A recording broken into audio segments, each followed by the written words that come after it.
Olá pessoal, tudo bem com vocês? Bem, essa daqui é uma primeira aula, né, de introdução aí ao Google Colab, tá? Ah, e que é um ambiente aí bem interessante aí para a gente programar em Python, tá? O bom dele é que a gente não precisa instalar nada, basicamente, você só precisa de uma conta Google, tá?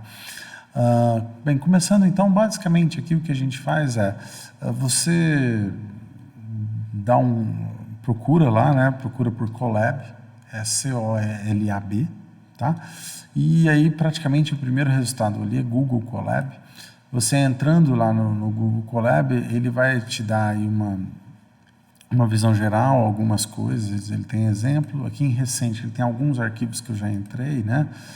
Aqui ele vai acessar o meu Google Drive, vai fazer algumas coisas, você pode também anexar o GitHub, você pode também escolher algum arquivo lá para entrar, tá? Mas basicamente isso aqui vai ser um documento, né, que vai ficar lá no seu Google Drive e você vai poder utilizar esse documento para executar código em Python, tá? Bem, então eu vou acessar aqui um primeiro documento aqui, que é um documento de introdução ao Google Colab, só para mostrar um pouquinho sobre Python e sobre essa integração com o Google Colab, tá? E como que a gente faz isso de maneira bem simples. Então, eu mesmo criei um documento lá no meu Google Drive aqui, tá? Pode apertar aqui com o botão direito, em mais, você tem lá Google Collaboratory aqui, você pode criar um documento, enfim. E peguei aqui exatamente esse documento, tá? Colab 01, introdução ao Google Colab. Bem, o que a gente tem aqui, né? A gente tem um documento, né? Então perceba aqui que eu tenho texto, né? Eu tenho algumas células aqui que tem esse play, que seria uma célula de código, né? Enfim, basicamente a gente tem um documento que tem dois tipos de célula, que são células de texto e célula de código. A célula de texto é mais para a gente escrever alguma coisa, alguma explicação, né? Deixar o nosso documento legal. E a célula de código são células que você vai executar isso, tá? Bem, vai executar isso. Isso onde, né? Vai executar no navegador, onde que vai executar? Bem, aqui em cima, do lado superior direito, você tem esse conectar aqui, tá? Onde eu posso conectar a uma máquina que a Google vai emprestar para que eu possa executar esses códigos, tá? E isso aqui fica bem interessante, porque ele simplesmente nos dá uma máquina que é boa, sabe? Uma máquina que ela tem lá, agora está conectada, né? Ela tem aí 12 GB de RAM, ela tem um disco ali de 100 GB, pequeno, mas, bem, para determinados códigos você já consegue fazer isso. Você pode, claro, também sempre aí ir para o profissional, tá? E aí a gente vai poder executar aqui sem problemas várias coisas, tá? Aí a gente tem um conjunto de pastas aqui, um conjunto de arquivos, tá? A gente está num servidor Linux, né?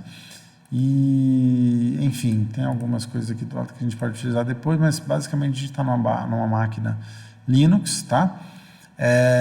E eu posso também montar o meu Drive, então eu posso acessar arquivos do meu Google Drive aqui de forma bem tranquila, tá?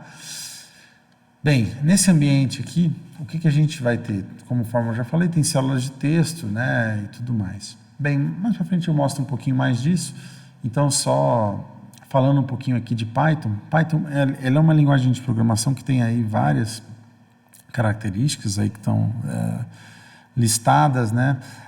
Ela é uma linguagem bem aí flexível, de paradigmas, você pode fazer um código mais procedural, uma coisa orientada a objetos, uma coisa mais imperativa, enfim. Ela é uma linguagem bem simples e bem legível, né? Aliás, ela tem um foco nisso, né? De ser o mais simples possível e bastante legível. E aí eu vou pular alguns, enfim, ela tem suporte nativo à estrutura de dados mais comuns, então ela tem, por exemplo, conjuntos, lista, né, dicionário aí, que são estruturas aí bem comuns, né, que podem ser utilizadas. Ela é extensível, né, então você consegue estender aí bastante coisa. Ela tem uma comunidade ampla e ativa que, para mim, ela é uma das principais características, um dos principais atributos aí, porque é uma comunidade bem ativa que consegue ir criando vários módulos para diversas aplicações e deixa isso livre lá no GitHub ou em alguma outra plataforma. Enfim, então é uma linguagem muito boa para se trabalhar por conta disso, né? Já tem muitos módulos aí, muitas bibliotecas já construídas, tá? Tem aí também um pouquinho que eu peguei do Wikipedia, ela é de 91, né? Lançada por Guido van Rossum. Tem um poema aí que tenta ilustrar aí um pouquinho do que é imaginado aí dos objetivos aí da linguagem Python. E o próprio Colab, né, que é essa plataforma que a gente está trabalhando, ele é baseado no notebook Jupyter, tá? Esse notebook, esse caderno, né, esse bloco de notas, ele é uma lista de células de texto, né, onde você vai explicar aí alguma coisa, e de código, tá, que você vai poder executar, né? Bem, aqui tem alguns dados aqui, depois vocês podem estar lendo nesse arquivo. E aí, perceba aqui que a gente pode até adicionar, né, essas células de código e células de texto, e a gente pode editar tudo isso. Bem, nas células de texto, a gente utiliza essa sintaxe Markdown, tem até um guia aqui dessa sintaxe, e ela tem algumas formatações básicas, né? Então, deixar o texto em negrito, itálico, títulos, né? Que você pode usar os títulos no sentido de você ter as suas seções aqui, né? Uma divisão por seções do seu documento. Você pode colocar no formato de código, você pode inserir link, pode inserir figura, igual eu inseri na minha primeira célula de texto aqui, né? Eu tenho uma figura que eu baixei aqui desse link, né? Enfim, dá para se fazer bastante coisa aqui. E uma das coisas que é uma vantagem para a computação científica é utilizar a linguagem LaTeX para fórmulas matemáticas, né?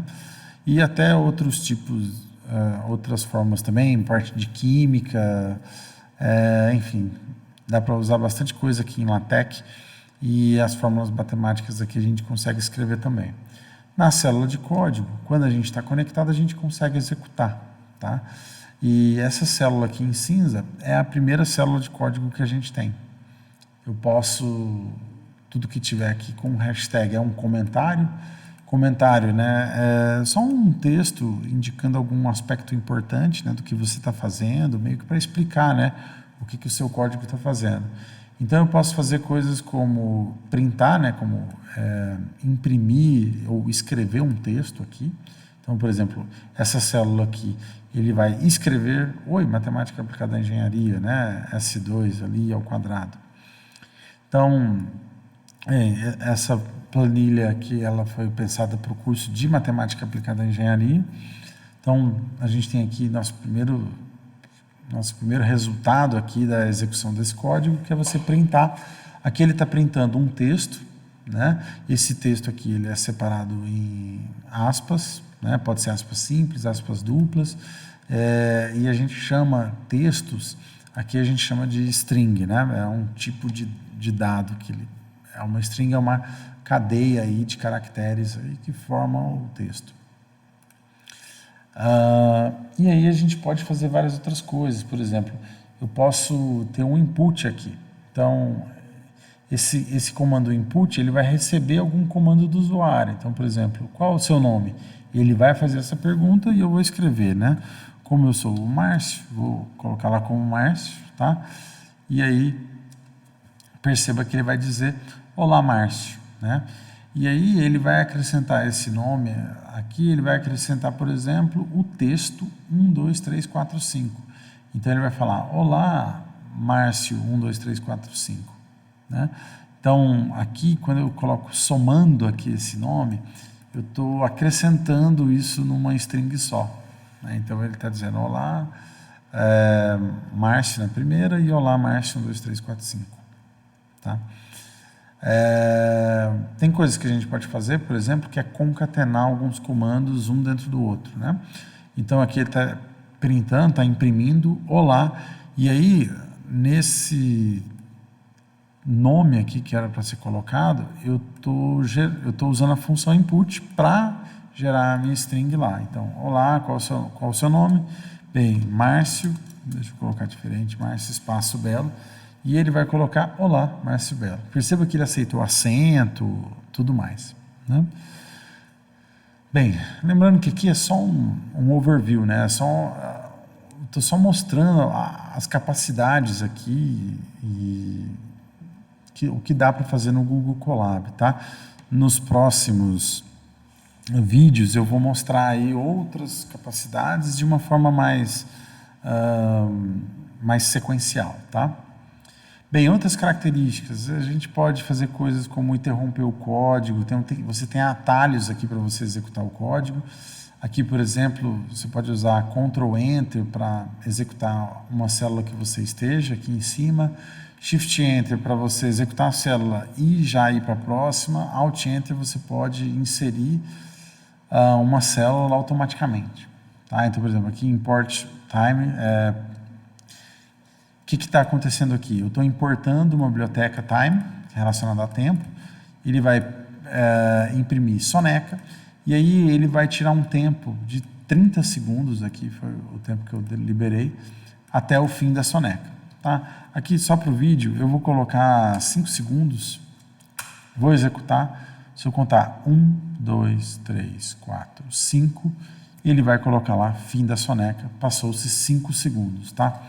Mas agora imagina que eu tenha colocado 30 segundos e tenha me arrependido. Nossa, me arrependi. Eu posso interromper a execução usando Ctrl M I, e aí eu acabei de apertar Ctrl M I e ele realmente interrompeu. Ele inclusive fala porque ele interrompeu, ele teve uma interrupção pelo teclado, né? E eu interrompi porque eu fiz um erro aqui, ou às vezes eu entrei em algum loop infinito, ou às vezes tem algum código que está demorando muito e não era para estar demorando muito, eu posso simplesmente parar esse código, tá? Aqui também, a partir do momento que você aperta o play, ele tem esse stop aqui, então você pode apertar aqui também, que ele também interrompe aí para você, tá? Bem, a gente também pode acessar, inclusive, o sistema Linux da máquina virtual que o Google me emprestou, né? Então, por exemplo, eu posso, se vocês olharem aqui, a gente tem uma pasta chamada Sample Data aqui. Essa pasta Sample Data tem esses arquivos. Aqui eu estou usando o ls, né, listar, então lista para mim a pasta Sample Data. E aí ele está me mostrando exatamente os arquivos que eu tenho aqui. Tá? Lembrando que aqui eu estou usando o exclamação para dar esse comando aí. Tá? Então eu posso simplesmente também ler um arquivo. Então, se eu pegar o readme.md, ele vai ter exatamente isso daqui, tá? Escrito lá dentro. Eu posso, por exemplo, verificar qual versão de Python que está sendo utilizada aqui. E aqui a gente percebe que está usando uma versão 3.9.16. Aqui eu estou em abril de 2023, né? Então está usando uma versão de Python aí bem interessante. Bem, a gente está no Python 11, tá? Então 3.11, aqui ele está usando 3.9.16, a versão. E aí tem várias outras coisas que a gente pode ser capaz de fazer. Eu posso, por exemplo, usar algumas magics aqui do Jupyter, que é basicamente utilizar alguns códigos HTML aqui.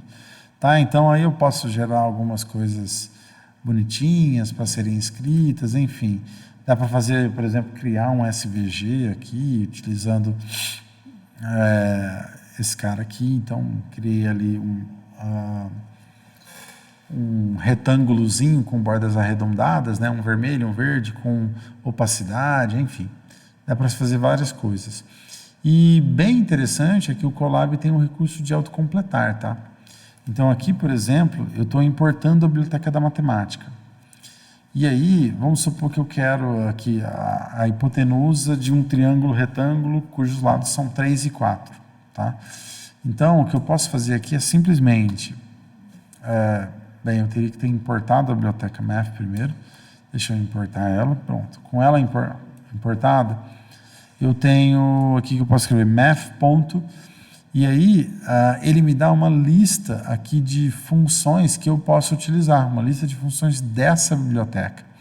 E aí, dessa biblioteca, desse módulo, né, a gente pode usar aqui, por exemplo, a hipotenusa. Então, que é H. Perceba que ele já vai restringir as nossas opções. E eu tenho lá, hipotenusa. Bem, aqui, quando eu abrir também, e para colocar aqui quais são os argumentos dessa minha função, ele vai mais ou menos dar um overview ali, dar um resumo daquela função, tá? Então ele fala o que é equivalente, né? O que ele está calculando ali. Então ele está calculando a raiz de x quadrado e y quadrado, usando ali dois elementos. Então, por exemplo, a hipotenusa de 3 de um triângulo retângulo cujos catetos são 3 e 4, vai dar exatamente 5. E é exatamente isso que eu vou colocar. Vou colocar 3 e 4. Posso usar outras funções, por exemplo, o fatorial, né? E aí ele vai imprimir esse resultado aqui para mim. Então perceba que eu usei a hipotenusa de 3 e 4, ele me deu o resultado 5, e o fatorial aqui ele deu 24. Né? Perceba aqui que ele já colocou diferente, né? Aqui, por exemplo, a hipotenusa de 3 e 4, que dá 5, que é um número inteiro, ele representou aqui como um número real, né? Então ele acrescenta a vírgula aí, né? O ponto zero. E já fatorial não, ele manteve essa identidade inteira, né, do número aí e me deu um resultado inteiro, tá? Bem, em Python você pode ter alguns problemas de erro às vezes. Então aqui nesse código eu tenho que x vale 1 e o y vale 4, né? Então eu tenho uma variável x que eu nomeei dando resultado 1 e uma variável y que eu nomeei dando resultado 4. E aí a variável z, pessoal, ele é a divisão de y por 1 menos x. Só que como x vale 1, eu vou estar fazendo uma divisão por zero. Então isso vai me gerar um erro, né? Porque é um valor indefinido, e o Python vai me avisar. Então ele, inclusive, no código do erro, ele fala, olha, onde que foi que deu o erro? O erro foi exatamente nesse código, z igual a y dividido por 1 menos x. E o que é o erro? É o erro da divisão por zero, né? Então ele meio que apresenta para você o erro, tá? Isso é bem legal. Inclusive aqui à esquerda eu posso ver aqui algumas variáveis. Então eu tenho a variável name, que eu usei lá em cima, e eu tenho a variável x e y, que são inteiras. Perceba que ele não deu o valor de z, porque o z está indefinido ainda, né? Eu não tenho essa variável z. Imagine aqui, por exemplo, que eu simplesmente comentasse essa linha. Ele também vai me dar um erro, porque z é uma variável que não está definida, tá? Então, é muito bom aqui usar o Python, porque ele te avisa, né, o que você está fazendo de errado às vezes, né? Então, onde que pode ter dado algum problema, algum tipo de erro lá. Bem, a gente tem aí várias funções, tá? Então, por exemplo, o z, e que aí, outro erro, né? Por exemplo, eu tenho a função raiz, né? E aí, se eu fizer raiz de menos 1, para um número que eu tinha como inteiro, eu vou ter aí um erro aí, né? Que ele chamou de um erro de domínio da matemática, né? Então eu estou saindo ali dos números inteiros, reais, para números complexos, e essa função raiz não considera isso, tá? Tem um outro jeito de fazer, que é você elevar um número menos 1 à potência de meio, né? Então eu estou tirando raiz de menos 1, nesse caso aqui ele já considera um resultado complexo, né? Perceba aqui que ele deu 6 ponto alguma coisa, e elevado a menos 17. Esse e é 10, né? Então 10 elevado a menos 17 é um zero seguido de vários zeros, de 16 zeros, e no 17º zero é o 6. Né? Então é bem pequeno. Na verdade, isso daqui é apenas o número imaginário, 1j, né? Enfim, perceba que o z já mudou para complexo aqui, né? Então as variáveis aqui à minha esquerda funcionam mesmo. Bem, o que mais que dá para a gente fazer? A gente pode gerar gráficos, por exemplo. Então aqui eu estou gerando um gráfico onde eu gerei alguns pontos aleatórios, tá? Eu estou gerando um gráfico aqui entre 1 e 20, tá? E além de estar gerando esse gráfico entre 1 e 20, eu estou gerando números aleatórios próximos a 100, tá? Então eu tenho aqui o 100, ele está gerando números próximos a 100 e já gerou o gráfico para mim, tá? Ele gerou aí alguns pontos vermelhos, tá? Que é representado por esse código, gerou uma linha verde, que é representado por esse código. Enfim, tem várias coisas que dá para fazer. Por exemplo, eu posso preencher aqui de vermelho, por exemplo, tá? Enfim, depois a gente vai ver vários comandos aí relacionados a gráficos aqui, tá? Posso alterar o título, enfim. Então, dá para a gente gerar vários gráficos aí de vários dados aí que a gente pode fazer. Eu posso escrever um arquivo, tá? Então, você pode usar esse %%, que era um Jupyter Magic, né? Que a gente viu. Então, eu estou escrevendo esse arquivo olá.py e ele vai estar escrito exatamente isso daqui, tá? Olá, pessoal, estão gostando do curso? Bem, se eu vier aqui nos meus arquivos, ele vai mostrar para mim o olá.py, tá? Eu posso até clicar 2 vezes nele, ele vai mostrar para mim o que tem nesse arquivo. E nesse arquivo tem print, olá pessoal, estão gostando do curso. Eu posso, inclusive, executar o arquivo, né? Então, eu posso executar esse arquivo, ele vai rodar o conteúdo de Python que tem lá, e ele vai falar, ó, estão gostando do curso? Eu posso escrever, por exemplo, arquivos com várias funções. Aqui, por exemplo, eu estou escrevendo uma função chamada Fibonacci, que vai gerar para mim os primeiros N números de Fibonacci, tá? E aí eu posso gerar lá usando, né, Python Fibonacci.py, né? Desse código, né, eu vou importar a função fib e eu estou fazendo a função fib de 11